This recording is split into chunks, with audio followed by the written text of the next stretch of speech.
बिस्मिल्लाहिर्रहमानिर्रहीम। मेरी आंखों पर पट्टी बांधी गई, मेरे हाथ पीछे की जानब बांध दिए गए थे। मैं बेसाख्ता रो रही थी। आज की तो बात थी जब दोपहर के वक्त अम्मी ने मुझे मोहल्ले की दुकान पर चीनी लेने भेजा। मेरी उम्र 8 साल थी। मैं बहन भाइयों में सबसे बड़ी थी, इसलिए घर का छोटा मोटा सामान वालदा मुझे ही लेने भेज देती। चंद दिन से जब मैं बाहर खेलने या सामान लेने जाती तो मुझे खुद पर किसी की नज़र महसूस होती, जैसे मुझे कोई मुसलसल घूर रहा हो। लेकिन मैं तो इतनी तवज्जो नहीं दी। आज दोपहर के वक्त गली में सन्नाटा था। परचून की दुकान मेरे घर से थोड़ी दूर थी। मैं अपनी गली से जैसे ही मुड़ी मुड़ी मुझे एक सुई सी चुभी, और इसके साथ ही एक काले बुरके वाली औरत ने मेरे मुंह पे हाथ रखा। साथ ही एक टैक्सी मेरे पास आकर रुकी। मुझे इस औरत ने टैक्सी के पीछे धकेला। मैं बेहोश हो गई थी। जब मुझे होश आया तो मेरी आंखों के आगे गुप अंधेरा था। कोई पट्टी बंधी हुई थी, मेरे हाथ पीछे को बंधे गए थे। मैं बेसाख्ता रो रही थी। मुझे अपनी बहन भाइयों और घर की याद आ रही थी। मुझे बाजू से पकड़कर किसी ने न जाने कहाँ से जाकर बिठा दिया। कुछ देर बाद मेरी आंखों से पट्टी खोली गई। कुछ पल के लिए अंधेरे से रोशनी की देखते ही मेरी आंखें चिंधिया सी गई थी। मैंने आंखें बंद कर ली। कुछ देर बाद जब मैंने आंखें खोली तो एक तह खाना सा था।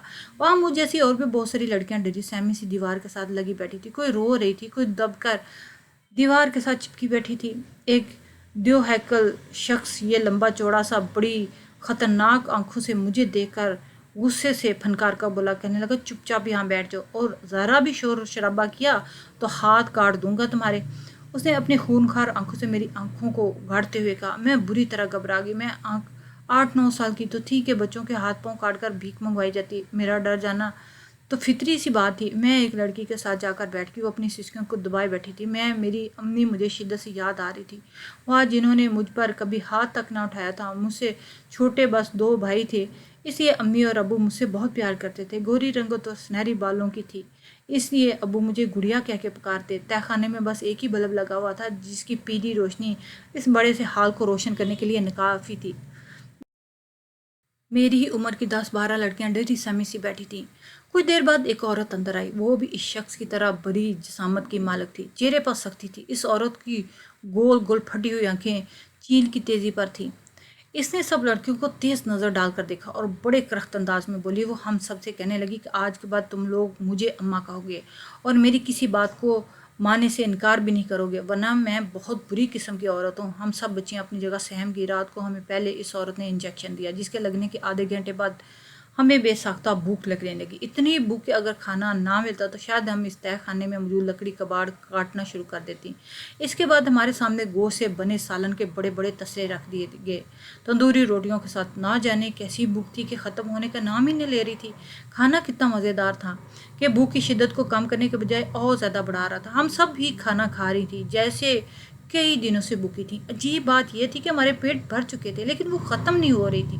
तंदूर की मोटी सख्त सी रोटियां चबा चबा कर हमारे दांत भी दर्द करने लगे, लेकिन भूख मिटने का नाम नहीं ले रही थी।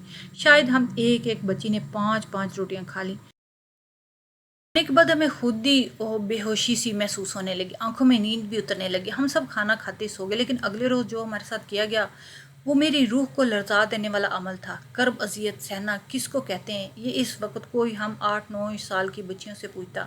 सुबह नाश्ते में भी हमें दाल रोटी दी गई। इसे खाने के बाद हम सब बच्चियों को एक एक करके वहीं अम्मा नामी खातून बाहर ले जाती। मुझसे पहले 6 लड़कियों की बारी थी। जब पहली लड़की बच्ची माँ के साथ बाहर गई तो पूरे 2 घंटे के बाद दोबारा अंदर दाखिल हुई, लेकिन अपने पाँव पर नहीं। उसे वही दो हेकल मर्द गोद में उठाकर लाया और ज़मीन पर बिछी चटाई पर फेंक दिया। वो बच्ची नीम बेहोश हो चुकी थी। इसके बाल बिखरे हुए थे, चेहरे की रंगत पीली, मुंह से सफ़ेद झाग निकल रही थी। वह ऐसी थी जैसे नीम मुर्दा वजूद हो। इसकी हालत देखकर हम सब लड़कियां डर के मारे कांपने लगी। दिल जोर जोर से धड़कने लगा। खौफ के मारे हम सब के हलक खुश्क हो गए थे कि न जाने इस बच्ची के साथ क्या किया था। हमें ये तो मालूम नहीं था कि इसके साथ क्या हुआ, लेकिन अंदर ही अंदर दिल में ये ज़रूर अंदाज़ा हो गया था कि जो कुछ हुआ बहुत ही बुरा हुआ है। जैसे जैसे मेरी बारी करीब आने लगी, मेरे पेट में घड़े सी बढ़ने लगी थी। मेरी रंगत खौफ के मारे जर्द होगी। मेरा दिल किसी कैदी परिंदे की मानद फड़फड़ा रहा था। पता नहीं ये लोग मेरे साथ क्या करेंगे। मुझे इस वक्त पर रोना आ रहा था जब मैं अम्मी के कहने पे घर से निकली थी। और न जाने माएँ इतनी नासमझ क्यों होती हैं कि माशरे के हालात देखकर अफसोस भी नहीं करती, लेकिन न डर बनकर अपनी बच्चियों को अकेले घर से भेज देती हैं। ये नहीं सोचती कि कोई हवस का भूखा भेड़िया इन मासूम नाजुक सी फूल जैसी बच्चियों की ताक में घात लगाए बैठा हो। कई बार हमारे घर के करीब मस्जिद में बच्चों को अगवा होने का ऐलान होता, जिस पर मेरी वालदा बड़े तासुब से कहती, न जाने ज़माना क्यों इतना ख़राब हो गया।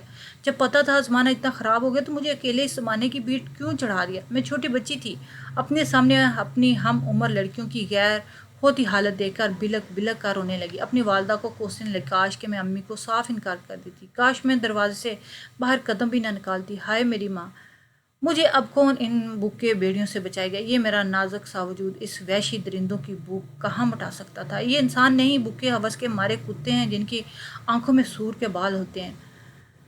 3 साल की बच्ची को बच्ची की नज़र से नहीं देखते, न 8 साल की बच्ची को बच्ची की नज़र से देखते हैं। हर बच्ची बस औरत नज़र आती। इनकी आंखों में इतनी शिद्दत के हवस की भूख होती है कि ये नज़रों से ही मुखालिफ जिन्स के वजूद को तार तार कर देते हैं। खुदारा हम मासूमों पर रहम खाओ, हमें बाहर मत आने दो। मैं तो मर ही गई मेरी माँ, मुझे तुमने बाहर क्यों भेजा। देख तेरी बेटी अब कैसे इन जालमों के अताब का निशाना बनती है। मैं दिल ही दिल में अपनी वालदा से शिकवा गो थी। मेरा दिल चाहा काश आसमान फट जाए और मैं समा जाऊँ और मर जाऊँ। मुझे यूं बिलकता रोता देखकर बाकी लड़कियां भी रोने लगी। मुझे टीवी पर लगने वाली खबर याद आने लगी, जब मेरी उम्र की बच्चियों की लाशें भी कचड़े के ढेर से मिलती थीं।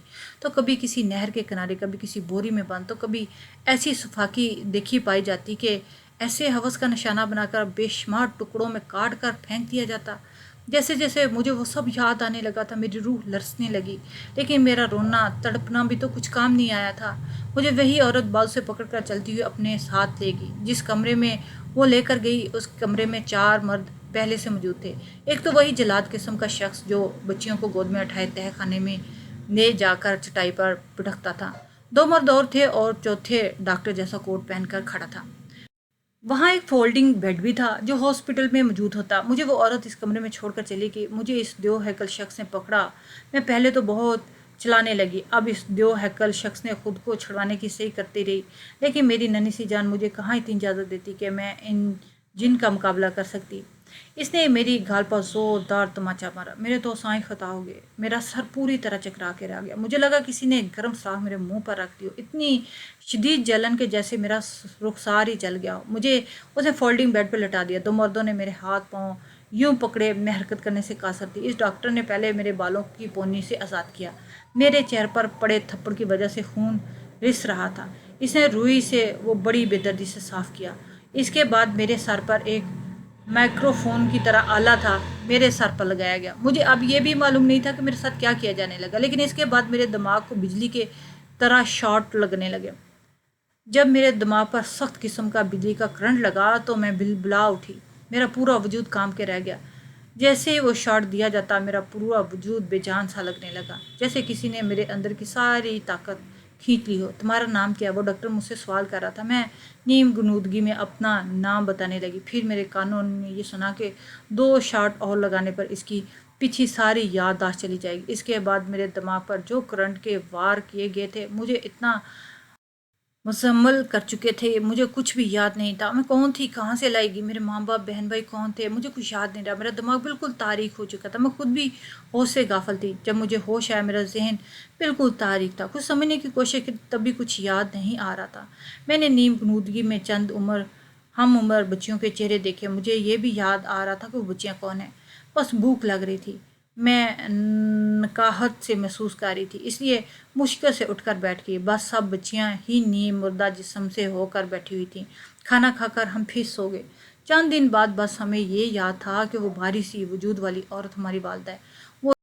वो जो कहेगी हमें वही करना है। अब हमसे इस जेल नुमा तह खाने की सफाई सुथराई करवाई जाती। हमारी दुनिया अब वही एक तह खाना थी। दिन कब निकलता, रात कब होती, ये हमें मालूम नहीं था। बस एक पीले से बल्ब की रोशनी थी जिसके हम आदी हो चुके थे। वही हमारे लिए दिन रात था। दुनिया में इसे रात हम सब लड़कियां डट कर खाती। हमें रोज़ के 2 ऐसे इंजेक्शन लगाए जाते जिससे बेसाख्ता भूख लगती।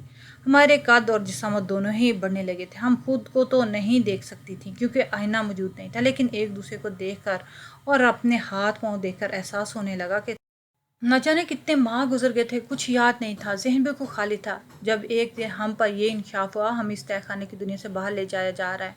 हम सब लड़कियां इस बात से बिल्कुल अनजान थी कि इस हिस्से से बाहर की दुनिया होती कैसी है। लेकिन जब हमें इस अंधेरी नगरी से बाहर ले जाया गया, रोशनी सूरज की देखकर हमारी आंखें चंदिया गई थी। हम लोगों को एक बस में बिठा दिया गया। हम सब लड़कियां बड़े गौर से बाहर की दुनिया को बड़ी हैरत से देख रही थी। बड़ी बड़ी इमारतें, मार्केटें, पार्क, सड़कें, जैसे हम किसी दूसरे सियारे पर आ गई हों। फिर हमें एक बंगले में ले जाया गया। हमारी वालदा भी हमारे साथ थी। जैसे हम सब लड़कियां, अम्मा कहती थी, समझती थी, इस बंगले को देखकर तो हम सब लड़कियां बावली सी हो गई थीं। इतना बड़ा लॉन, फिर पोर्च में खड़ी 2 से 3 गाड़ियां, अंदर का लॉन्च, बड़े बड़े कमरे में। हमें लग रहा था हम शायद जन्नत में आ गए। चंद दिन तो हम इसी जगह को देख देख कर हंसती मुस्कुराती खुश होती रही। पहली बार वही हमारे कमरे में जाकर हमने आईना देखा। खुद देखकर ज़्यादा हैरत इस बात से ना हुई कि क्योंकि हमें ये भी याद नहीं था कि हम चंद महीने पहले दुबली पतली सी बच्चियां होती थी। इन चंद माह में हमें ना जाने कौन से इंजेक्शन लगाए गए जिससे हमारी खुराक का कई गुना ज़्यादा बढ़ गई थी, और इसी तरह हमारा वजूद भी पहले से काफ़ी भर गया था। अब हम दिखने में 18 साल की नौजवान लड़कियां लगने लगी थी। हमारी वालदा ने हर 2 लड़की को एक कमरे दिया हुआ था। जब मैंने पहली बार सामने लगे आईने को देखा तो मुझे हैरत सी हुई। मैं बहुत खूबसूरत लड़की थी। मेरे रंग सफ़ेद थी, खड़े नुकूश की मालक थी, बाल लंबे हसीन थे। मुझे खुद पर न जाने क्यों प्यार आने लगा। लेकिन क्या खबर थी, मेरा ये हुस्न जमाल मेरे लिए वो भले जान बन जाएगा। हम सब लड़कियों को नए खूबसूरत लिबास दिए गए जो तंग और चुस्त किस्म के थे। इसके साथ दुपट्टे भी नेट के दिए गए। 2 लड़कियां बाहर से लाई गई जिन्होंने हमारे रंग रूप ही बदल के रख दिए। मैं तो खुद को देखकर पहचान नहीं पा रही थी। फिर हम सबको बाहर बुलाया गया। सामने कुर्सियां रखी गई थी जहां हमें बैठ जाने को कहा। हम सब अम्मा के इशारों की गुलाम बन चुकी थी, इसलिए बस वो हमें नज़रों से ही कहती थी और हम किसी रोबोट की तरह वही काम करते। हम सब कुर्सियों पर बैठ गई। वहाँ चारों तरफ लगे हुए जहाँ सफ़ेद स्याह किस्म के मर्द बैठे हुए थे जिनके हाथों में शीशे के गिलासों में हल्के ब्राउन रंग का मशरूब था जिसे वो पी रहे थे। ना जाने वो इसे अजीब ना सी बदबू आ रही थी। हम लोग इस तय खाने में द्यो हेकल शख्स को ही देखा करते थे।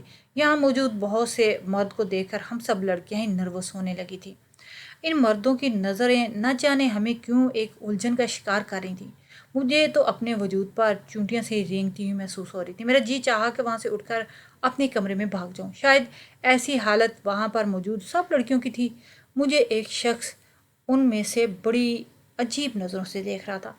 हाथ में शराब लिए वो नौजवान सा शख्स दिखने में ना तो ज़्यादा खुशशक्ल था और ना ही बुरा। जो अजीब बात इस शख्स में थी वो ये थी कि इसके चेहरे पे जो बात नहीं थी जो वहाँ मौजूद मर्दों के चेहरों और आंखों में थी। इनकी आंखों में हमें अपने वजूद पर बुरी तरह से चुभ रही थी। इनकी आंखों में हवस चमक रही थी, चेहरे पर खबासत और उनकी मुस्कुराहट में अफसुर्दगी सी थी। मुझे नहीं पता था कि आप कुछ देर में हम पर क्या बीतने वाली थी। एक शख्स ने मेरी तरफ इशारा किया और अम्मा से कहने लगी, इस लड़की को 2 लाख दूंगा मैं। इस बात से बिल्कुल अनजान थी कि वो किस बात के पैसे दे रहा है। अम्मा ने मना कर दिया, कहने लगी ये तो हीरा हीरा, इसकी एक रात की कीमत 10 लाख से कम नहीं लूँगी। मेरी अकल और फहम अब भी इस बात से अनजान थी कि मेरी इज्जत का सौदा हो रहा है। 2 लोग 10 लाख रुपए देने पर तैयार हुए थे। इनमें से एक शख्स वो था जो मुझे इन सब मर्दों में कुछ अलग सा लगा था, लेकिन वो दोनों न जाने क्यों आपस में झगड़ने लगे। मेरे लिए ही झगड़े थी। मेरी वालदा के चेहरे पे मुस्कुराहट थी। इसने उतरते हुए मेरी कीमत बढ़ा दी। मेरा सौदा कर दिया गया। वही शख्स था। इसने अम्मा को पैसे दे दिए और कहने लगा कि इस लड़की को अपने साथ ले जाऊंगा। मेरी अम्मा ने कोई इतराज़ नहीं किया। अम्मा ने मेरा हाथ इसके हाथ में थमा दिया। सुबह मेरा आदमी से तुम्हारे ठिकाने से आकर इसे ले जाएगा। वो शख्स मेरा हाथ पकड़कर मुझे बाहर ले जाने लगा। ये देखकर तो मैं बुरी तरह घबरा गई थी। मैंने अम्मा अम्मा कहना शुरू कर दिया। मुझे इसके साथ नहीं जाना था। मैं बेशक दिखने में बड़ी लगती थी लेकिन थी तो कम ही उम्र। लेकिन अम्मा ने मुझे जिन कहर भरी नज़रों से देखा था मेरी बोलती बंद हो गई थी। वो शख्स मुझे गाड़ी में बिठाकर गाड़ी जब मैं रोड पे ले गया था तो मुझे आंसू बहता देखकर ज़रा नरमी से बोला, तुम्हें भूख लग रही है ना? जाने क्यों वो मुझसे पूछ रहा था। भूख तो मुझे लगी थी। भूख तो मुझे लगनी ही थी और बहुत ज़ोरों से लगी हुई थी। मैंने कहा मुझे मेरी माँ के पास छोड़ दो। वो मुझे कहने लगा, पहले तुम खाना खाओ फिर छोड़ाऊंगी। इसकी बात मान गई। वो मुझे एक घर ले गया। फिर मेरे सामने खाना रखा गया। बहुत ज़्यादा खाने की आदत पड़ चुकी थी। डिश में रखे चावल मुझे बहुत ही कम लग रहे थे। मैंने छोटी सी प्लेट में भी खाना नहीं खाया, इसलिए मैंने वो चावल से बड़ी डिश पकड़ी اور ہاتھ سے ہی کھانا شروع کر دیا۔ چاول بڑے مزے کے تھے، میں دونوں ہاتھوں سے چاول کھانے لگی تھی۔ وہ شخص مجھے بڑے غور سے دیکھتا رہا۔ میں نے 10 منٹ میں ہی پوری ڈش خالی کر دی۔ جب میری نظریں شخص پر پڑی تو اسے اپنی جانب متوجہ دیکھ کر مجھے کوف سی ہونے لگی کہ شاید میں زیادہ کھا گئی ہوں۔ میرے ہاتھ چکناہٹ سے بھر چکے تھے۔ اس نے میری طرف ٹشو بڑھایا، لیکن میں نے اپنے دوپٹے سے ہاتھ اور منہ کو صاف کیا کیونکہ مجھے یہی عادت پڑ چکی تھی۔ کھانا کھاتے ہی میں نے اس شخص کو کہا کہ مجھے اماں کے پاس چھوڑا۔ کہنے لگا اتنی بھی جلدی کیا ہے، تمہاری اماں تمہیں لینے آ جائے گی، ابھی میرے ساتھ آؤ، تمہیں چاکلیٹ دیتا ہوں۔ بہت مزے کیا۔ وہ مجھے بہلا کر ایک کمرے میں لے گیا تھا۔ کمرے کو لاک کر دیا۔ الماری سے ایک چاکلیٹ نکال کر مجھے دی، جسے کھاتے ہی مجھے نیند آ گئی۔ کچھ ہی دیر میں اسی بیڈ پر لیٹ کر سو گئی، اور جب میری آنکھ کھلی تو میرا سر بری طرح چکرا رہا تھا۔ مجھے پورا کمرہ گھومتا ہوا محسوس ہو رہا تھا۔ نہ جانے کیوں میرے بال کھلے ہوئے تھے۔ وہ شخص میرے برابر میں سو رہا تھا۔ اسے اپنے پاس دیکھ کر میں پتک کے پیچھے ہٹی۔ میرے یوں اچانک اٹھنے پر سائڈ ٹیبل پر پڑا گلدان زمین پہ جا گرا، اور اس کے شور سے وہ نوجوان بھی اٹھ کے بیٹھ گیا۔ مجھے کہنے لگا اٹھ گئی ہو تو جلدی سے نہا کر تیار ہو جاؤ، تمہیں لینے کے لیے تمہاری ماں آتی ہوگی۔ میں فوراً سے بیڈ سے نیچے ہوتی۔ میں نہا دھو کر ناشتہ کری تھی اماں جب ہم مجھے لینے آئی، لیکن نہ جانے کیوں اماں مجھ سے رات کے بارے میں ایک ایک بات پوچھنے لگی۔ میں نے بتایا کہ میں نے کھانا کھایا، پھر چاکلیٹ کھا کے سو گئی۔ جب اٹھی تو وہ شخص میرے برابر میں سو رہا تھا، لیکن نہ جانے کیسی تیز نظریں تھیں اس کی، مجھے سر سے پیر تک دیکھ کر مسکرانے لگی۔ کچھ دیر بعد ہی میری اماں کا فون بجنے لگا، شاید اسی نوجوان کا فون تھا۔ کہنے لگا تم لوگوں نے بتایا نہیں تھا کہ لڑکی کم عمر ہے، اس لیے مجھے اسے نیند سے ملائی چاکلیٹ کھلانی پڑی۔ میری ماں نہ جانے کیوں بڑی مطمئن سی لگی رہی تھی۔ اگلی رات پھر سے وہی شخص میرے لیے آیا، لیکن نہ جانے کیوں میری ماں نے انکار کر دیا۔ کہنے لگا ایک ہی شخص کو ایک ہی لڑکی ہم بار بار نہیں دیتے۔ مجھے نہ جانے کس شخص کے حوالے کر دیا۔ انسان نہیں تھا، انسانی وجود میں درندہ تھا، جس نے مجھ پہ ذرا بھی رحم نہیں کھایا۔ میرے رونے بلکنے پر اس شخص نے مجھے مارنے سے بھی گریز نہیں کیا۔ میرے چہرے پر اس کمینے نے تھپڑ اور ناخنوں کے نشان تھے۔ میں بے ساختہ رو رہی تھی اور میری عزت برباد ہو چکی تھی۔ جب اماں مجھے لینے آئی تو مجھے دیکھ کے مسکرانے لگی۔ مجھے نہ جانے کیوں پہلی بار اماں سے اتنی نفرت ہو گئی تھی۔ میرا جی چاہا سامنے کھڑی عورت کا منہ نوچ لوں، گلا دبا کر جان سے ہی مار ڈالوں، لیکن بے بس تھی۔ اس خبیث عورت نے میری چٹیا پکڑی اور کہنے لگی بڑا سیانہ بن رہا تھا وہ کمینہ انسپکٹر، سمجھ رہا تھا کہ ہمیں خبر نہیں ہوگی۔ کل تو تم بچ گئی تھی نا، کیونکہ وہ انسپکٹر ہماری خبر لینے آیا تھا۔ اس نے تجھے چھوا تک نہیں تھا، دھوکہ دے رہا تھا ہمیں۔ میری نظریں دیکھ کر پہچان جاتی ہے، وہ تو ہماری ٹو لینے آیا تھا، لیکن یہ نہیں جانتا تھا کہ ہماری سوچ سے اور پہنچ اس تک رسائی ممکن نہیں ہے۔ مجھے اماں واپس لے کر رات ہی ہمیں اس بنگلے سے نکال کر بس میں بٹھا دیا گیا۔ میرے ساتھ دوسری لڑکیوں کی حالت بھی مجھ سے مختلف نہیں تھی۔ شاید سب کا دکھ مشترکہ تھا، اس لیے ایک دوسرے کے ساتھ لگ کر ہم بہت روئی۔ ہم رات کے بس میں تھی اور دوسری دن رات کو نہ جانے کس دوسرے شہر میں تھی۔ ہمیں وہیں سے لے جایا گیا۔ ہم سے جسم فروشی کا کام لیا جانے لگا، جو ایک اذیت ناک عمل تھا۔ کم عمری کی وجہ سے ہماری مانگ بہت زیادہ تھی۔ ایک بار ایک بڑے ڈیلر نے ہم سب لڑکیوں کا سودا کر دیا۔ وہ عربی تھا اور دبئی لے آیا۔ ہم سب لڑکیوں کو دبئی لے جانا چاہتے تھے۔ ہم سب لڑکیاں روزانہ اپنی بدقسمتی پر روتیں۔ جب ہم اماں کی بات سے انکار کرتی تو وہ کمبخت ہمیں بہت مارتی۔ اس کے منہ سے غصے سے ایک بار یہ بات نکل گئی کہ ہمارے والدین نے تو ہمیں گلی محلوں میں کھلا چھوڑ رکھا تھا نا، اگر ہماری انہیں اتنی فکر ہوتی تو ہمیں گھروں میں محفوظ رکھتی۔ تب سے یہ انکشاف ہم پر کھلا کہ یہ عورت ہماری ماں نہیں۔ مجھے اس وقت اپنے والدین پہ رونا آیا تھا۔ کیا وہ نہیں جانتے تھے کہ جن بچیوں کو اغوا کیا جاتا ہے ان کے ساتھ کیا سلوک کیا جاتا ہے؟ کیا وہ یہ نہیں جانتے تھے کہ ان کی ذرا سی لاپرواہی کا خمیازہ ہم بچیوں کے ساری زندگی اس بھوکے بیڑیوں کے ہوس کا نشانہ بنتی رہیں گی؟ اب شاید ہمیں دبئی لے جایا جاتا۔ عمر بھر ہماری سودے بازی ہوتی رہتی۔ ہر رات ایک شخص ہمیں اذیت دیتا۔ کاش کہ لوگ اپنی بچیوں کو کسی قیمت اثاثے کی طرح سنبھال کر رکھیں۔ یہ دنیا بہت بے رحم ہے، بہت بے درد ہے، کسی پر رحم نہیں کھاتی۔ خدارہ اپنی بیٹیوں کو کبھی بھی کسی بھی عمر میں باہر مت بھیجیں۔ ہم سب لڑکیاں خون کے آنسو روتی ہیں جب کسی مرد نامی جانور کی درندگی کا نشانہ بنتی۔ اور وہ عربی ہمارا سودا ہی کر رہے تھے۔ جب پولیس نے حملہ کر کے، وہ عربی پولیس کے افسر تھے جو بیس بدل کر آئے تھے۔ یہ پولیس کب سے ہمیں تلاش کر رہی تھی جو کم عمر لڑکیوں سے غلط کام لیتے تھے، لیکن اب تک ان کی پہنچ سے یہ لوگ بچتے آ رہے تھے۔ وہ آفیسر بھی اپنی وردی میں سامنے آ چکا تھا جو اس دن مجھے اپنے ساتھ لے گیا تھا۔ اس نے مجھے چاکلیٹ کے نشے کی کھلا کر ساری باتیں نیند میں مجھ سے اگلوا لی تھیں۔ پھر اس نے میرے کانوں میں ایسے ٹاپس پہنا دیے جس میں کیمرہ تھا۔ ہمیں جہاں بھی لے جایا جاتا میرے ذریعے پولیس ہم تک پہنچ گئی تھی۔ ہم سب کو آزادی مل گئی لیکن ہمارا اپنا ماضی بھول چکی تھی، اس لیے ہمیں دارالمان بھیج دیا گیا۔ ہم یہاں محفوظ ہیں۔ ہر مہینے پولیس والے ہماری خیر خبر کے لیے آ رہے ہیں۔ ضروری نہیں کہ ہر پولیس آفیسر کرپٹ ہو۔ کچھ آفیسر جو اب بھی مرد مجاہد ہیں وہ پوری ایمانداری سے اپنا فرض سنواتے ہیں۔ ایسے مرد مومن کو میں دل سے سلام پیش کرتی ہوں۔ پاکستان زندہ باد۔